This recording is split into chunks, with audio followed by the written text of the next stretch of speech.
అమ్మో, ఈ మండు టెండల్లో నాకేదైనా చల్లని పదార్థం తినాలని పదే పదే అనిపిస్తోంది. నిన్న విమల అత్తయ్య కాస్త పాలు ఇచ్చి వెళ్ళారు. ఆ పాలతో నేను కుల్ఫీ తయారు చేద్దామని అనుకుంటున్నాను.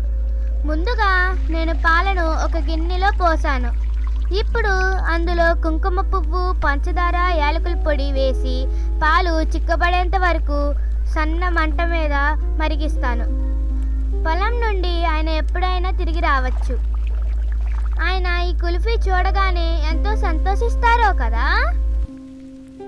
పాలు చల్లారాక ఇప్పుడు వాటిని గ్లాసులోకి పోస్తాను. ఓ, అదిగో ఐస్ అమ్మే అతను. ఒక్క నిమిషం ఆగండి, నాకు కాస్త ఐస్ ఇవ్వగలరా? కుల్ఫీ గట్టి పడడం కోసం ఈ గ్లాసులను ఐస్ నిండిన ఈ పాత్రలో జాగ్రత్తగా ఉంచుతాను. కుల్ఫీ తయారయ్యే సమయానికి ఆయన కూడా ఇంటికి చేరుకుంటారు.